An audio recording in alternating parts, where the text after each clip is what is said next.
Good morning student. आज हम NCERT class 9 का पॉलिनोमियल्स चैप्टर करेंगे, जो है हमारा चैप्टर 2। इस चैप्टर में बहुत ही इंपॉर्टेंट टॉपिक आता है फैक्टराइजेशन।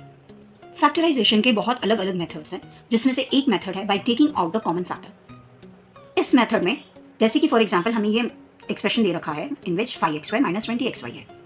यहाँ पे अगर जो आप देखें तो 5x जो है वो 20 और 5 दोनों ही एक ही टेबल से जा रहे हैं, दैट इज 5 के टेबल से जा रहे हैं। तो हमने क्या किया, 5x को कॉमन ले लिया बाहर और अदर एक्सप्रेशन को ब्रैकेट में ले लिया, जहाँ पे 5 इंटू एक्स इज 5xy और 5 4 ज़ा 20 और x into y is xy। यहाँ पे हम इस तरह कॉमन निकाल के इसका फैक्टराइजेशन करेंगे। दूसरा मेथड है फैक्टराइजेशन बाय ग्रुपिंग, यानी हमें जो एक्सप्रेशन दे रखा है, जैसे कि ये एक्सप्रेशन दे रखा है, इसके हम ग्रुप्स बनाएंगे। जैसे मैंने इसका यहाँ एक ग्रुप बना लिया, इसका एक ग्रुप यहाँ बना लिया। यहाँ पे हमने जब ग्रुप्स बना लिए तो यहाँ पे इसके बाद हमने क्या करना, फिर से वही कॉमन फैक्टर्स को बाहर निकाल लेना। जैसे अगर जो मैं इस एक्सप्रेशन में देखूँ तो इसमें मुझे x जो है कॉमन फैक्टर दिखाई दे रहा है, तो मैंने x बाहर ले लिया और बाकी के एक्सप्रेशन को ब्रैकेट के अंदर ले लिया। अगर जो आप मल्टीप्लाई करें x into x is x2, x into 3 is 3x। Similarly यहाँ पे 1 आपका कॉमन है, तो हम 1 बाहर ले सकते हैं। ठीक है, दोनों में ही एक्सप्रेशन में 1 आ रहा है, तो 1 into x is x, 1 into 3 is 3। So now x plus 3 is repeated. Again we can take it as a common factor. तो हमने x plus 3 को एक बार ले लेना है और बाहर जो ब्रैकेट के बाहर जो एक्सप्रेशन बन रहा है उसको एक ब्रैकेट में डाल देना है। Now this is called the factorization by grouping. Next है by the difference of two squares. ये जो मेथड है ये आपने अपनी क्लास 8 में भी पढ़ा है और फर्स्ट चैप्टर आपका 9th क्लास का है, उसमें भी आपको रिपीटेडली रियल नंबर्स में आपने ये आइडेंटिटी को यूज किया है, which says a square minus b square is equals to a plus b into a minus b. हमने इसी एक्सप्रेशन को इस्तेमाल करते हुए इस एक्सप्रेशन को सॉल्व करना है। 9x स्क्वायर 16y स्क्वायर, 9 का हमने स्क्वायर के फॉर्म में लिख लिया, विच इज 3x स्क्वायर, और 16 को मैंने 4y स्क्वायर के रूप में लिख लिया, यानी 3 3 9 होता है, 4 4 16 होता है। अब जैसा हमारा एक आइडेंटिटी कह रही है a plus b a minus b, ये हमारा a है, ये हमारा b है, ठीक वैसे ही हमने आइडेंटिटी जैसे बोली है हमने वैसे लिख देना है।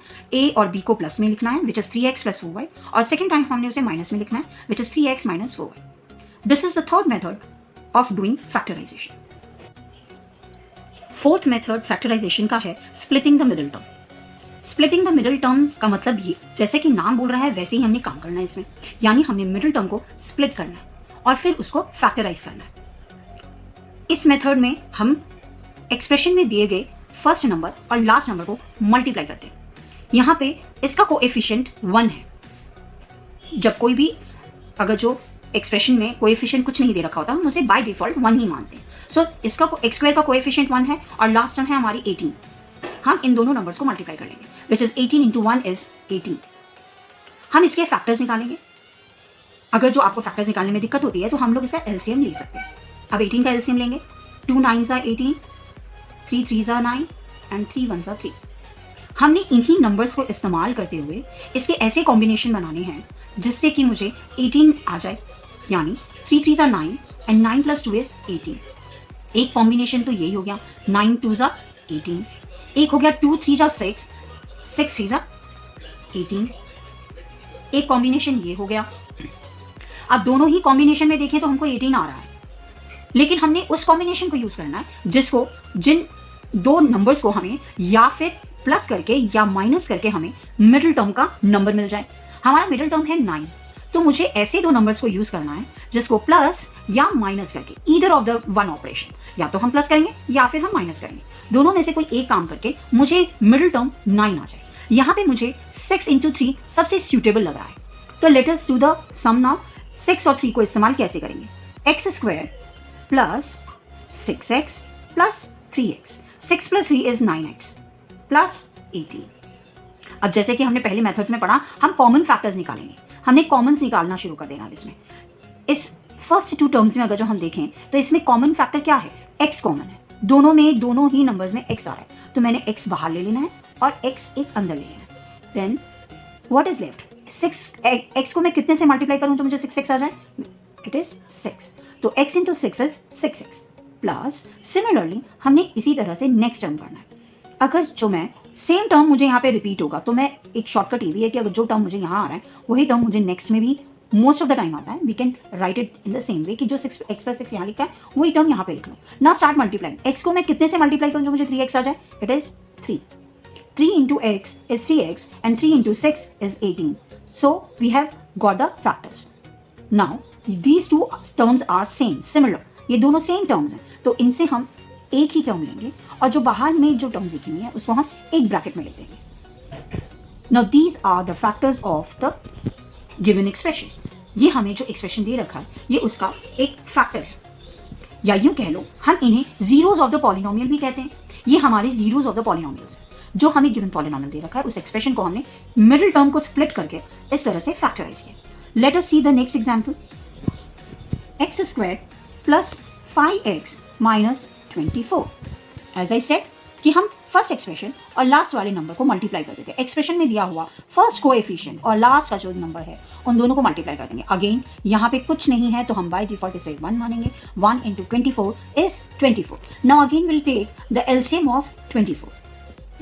2 1s are 2, 2 2s are 4, 2 6s are 12, 2 3s are 6, sorry, and 3 1s are 3. LCM करने के बाद हमें ये नंबर्स मिलते हैं। इन्हीं नंबर्स का यूज करके मैं बीच का मिडिल टर्म को मैं स्प्लिट करूंगी। Now let us see the example. 2 2s are 4, 2 3s are 6. 4 into 6 is 24. लेकिन as I said before, plus या माइनस करके मुझे मिडिल टर्म मिलना चाहिए। तो 6 plus 4 मुझे 5 नहीं मिलता है। 6 minus 4 भी 5 नहीं होता है। तो therefore I can't use this combination. Now let us try the other combination, which is 2 2s are 4, 4 2s are 8. 8 into 3 is 24.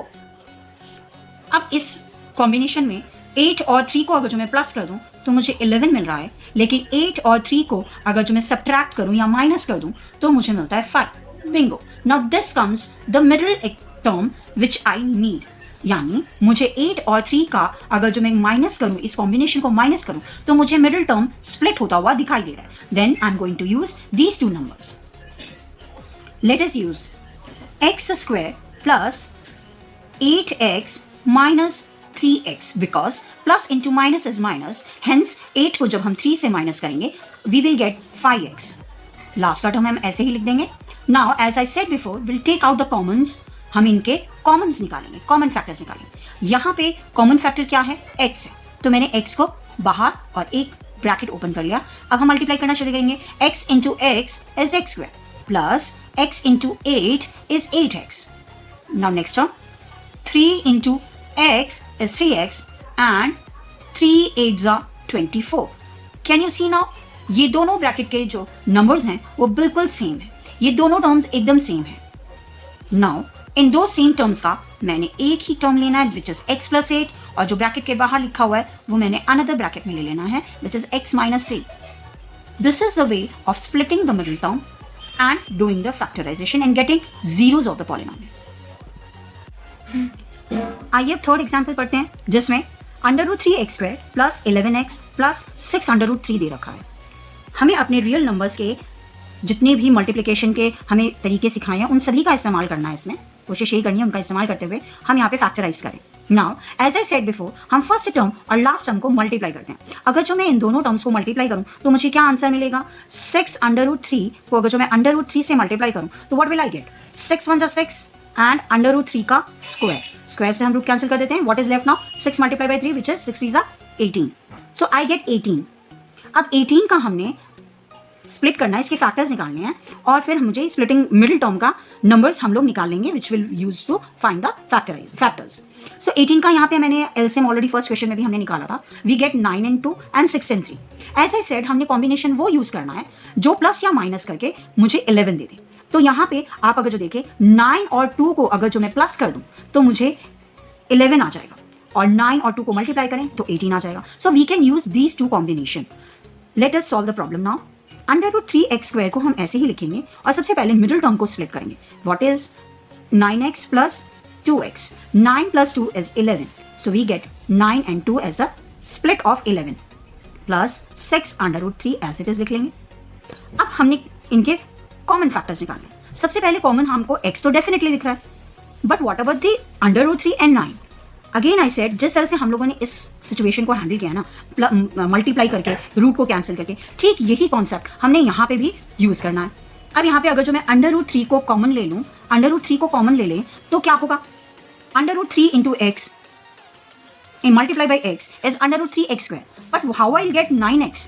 इसका सीधा साधा तरीका है, अगर जो मैं √3 को मल्टीप्लाई कर दूं 3 √3 से तो क्या होगा, 3 वन इज 3 और √3 का स्क्वायर और रूट कैंसिल हो जाएंगे, तो 3 3 हो गया 9, so we will get 9। So required क्या है 3 √3, क्योंकि √3 तो मैंने पहले ही बाहर कॉमन ले लिया। So what I am going to write is 3 यानी अगर जो मैं √3 और 3 को मल्टीप्लाई करूं तो मुझे 9x आ जाएगा। सिमिलरली हम आगे भी ऐसे ही करेंगे, अगर जो मैं 2 को मल्टीप्लाई करूंगी x से तो आई गेट 2x। सेम यहाँ पे भी अब मुझे 6 √3 चाहिए, तो मैं 2 से कितने को मल्टीप्लाई करूँ, 2 3 जा इज 6 और √3 से उसे मल्टीप्लाई कर देंगे तो विल गेट 6 √3। 2 3 जा 6 एंड √3 जो मल्टीप्लाई हो रहा है तो √3 एज इट इज मिल गया, तो विल गेट 6 √3। नाउ इन दोनों में से एक ब्रैकेट को हमने इस्तेमाल करना है विच इज x प्लस 3 √3 और जो ब्रैकेट के बाहर है उसे दूसरे ब्रैकेट में लिख देंगे विच इज √3x प्लस 2। ये है पॉलिनोमियल्स के फैक्टराइजेशन का एक और एग्जाम्पल जो हमने रूट्स को यूज करके समझा है। अब मैंने आपको ये 2 क्वेश्चंस प्रैक्टिस के लिए दिए हैं, इन दोनों क्वेश्चन को आप प्रैक्टिस करेंगे और मेरे दिए गए सॉल्यूशंस के साथ मैच करेंगे और देखेंगे कि आपके आंसर सही आए हैं या नहीं आए। करने से पहले आप इसे मैं एक बार और आपको रिवाइज करा देती हूँ कि हमने करना क्या है। हमने फर्स्ट और लास्ट वाले नंबर्स को मल्टीप्लाई करना है, उनके एलसीएम लेना है, एलसीएम से निकले गए जितनी भी फैक्टर्स हैं उन्हीं के मैच को यूज करते हुए प्लस या माइनस करते हुए हमने मिडिल टर्म के स्प्लिट को सेटिस्फाई करना है और फिर फर्दर फैक्टराइज करना है। सिमिलरली अगर जो आप नेक्स्ट एक्सप्रेशन देखें, थोड़ा सा ट्रिकी है, इस वजह से मैंने आपके हिंट के लिए ये लिख दिया है। आप अगर जो x² को y के रूप में लिखेंगे तो आपका एक नया एक्सप्रेशन सामने आ जाएगा। x4 की बजाय आप लिखेंगे x⁴ की बजाय आप लिखेंगे y², क्योंकि y ऑलरेडी x² को शो कर रहा है और y का स्क्वायर कर देंगे तो यानी x4 हो गया। यहाँ x² है तो यहाँ हो जाएगा 3y, क्योंकि y हमें x² शो कर रहा है और 2 एज इट इज। फिर अगेन फर्स्ट और लास्ट के नंबर्स को हमें मल्टीप्लाई करना है, एलसीएम लेना है, उनकी के कॉम्बिनेशन से हमें मिडिल टर्म को स्प्लिट करते हुए फैक्टराइज करना है।